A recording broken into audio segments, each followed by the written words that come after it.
দর্শক, গুলশানে বিএনপি চেয়ারপারসনের রাজনৈতিক কার্যালয়ের সামনে আছেন সহকর্মী রুদ্র রফিক। সরাসরি চলে যাচ্ছি সেখানে।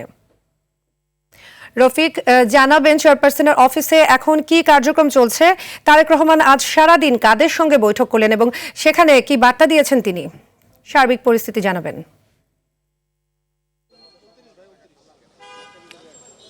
বেলা ১১টা থেকে আসলে গুলশানের বিএনপি চেয়ারপারসনের কার্যালয়ে অফিস করছেন বিএনপির ভারপ্রাপ্ত চেয়ারম্যান তারেক রহমান, এবং সকাল থেকে কিন্তু কয়েকটি বৈঠক তিনি অংশগ্রহণ করেছেন।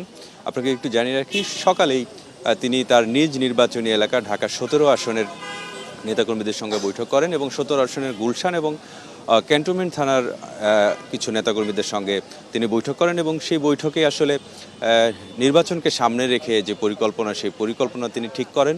তার নির্বাচনী আসন ঢাকা ১৭-র মানুষের কী সমস্যা রয়েছে সেই সমস্যাগুলো তিনি জানতে চান এবং সেই সমস্যার সমাধানে কি করা যায় সেক্ষেত্রে আসলে তিনি নেতাকর্মীদের সঙ্গে আলোচনা করেন। এরপরেই আসলে তারেক রহমানের সঙ্গে বৈঠক করেন চীনের রাষ্ট্রদূত এবং সেই বৈঠকে আরও নেতাকর্মীরা উপস্থিত ছিলেন। সেখানে বিএনপি মহাসচিব সহ আরও নেতৃবৃন্দ ছিলেন এবং বৈঠকে দুই দেশের সম্পর্ক, আগামী জাতীয় নির্বাচন, সেসব বিষয় কিন্তু আলোচনা হয়েছে।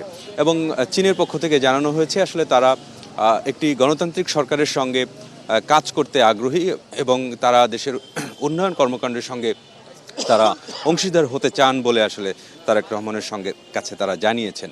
এছাড়াও বাংলাদেশের অভ্যন্তরীণ রাজনীতিতে, বিশেষ করে আগামী দিনে কোন প্রক্রিয়া বা কে প্রধানমন্ত্রী হচ্ছেন, অভ্যন্তরীণ যে রাজনীতি, সেই রাজনীতিতে আসলে চীনের তেমন কোনো মাথা ব্যথা নেই বা তারা এই বিষয়ে খুব একটা আগ্রহী নয় বলেও কিন্তু জানানো হয়েছে। এছাড়াও গণ অধিকার পরিষদের সঙ্গে বৈঠকে বসেছেন তারেক রহমান।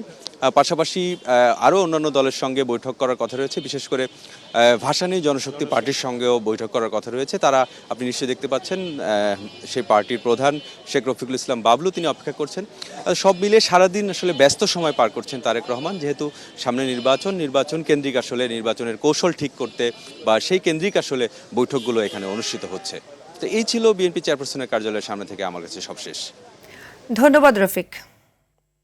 এতক্ষণ গুলশানে বিএনপি চেয়ারপারসনের কার্যালয়ের সামনে থেকে জানাচ্ছিলেন সহকর্মী রুদ্র রফিক।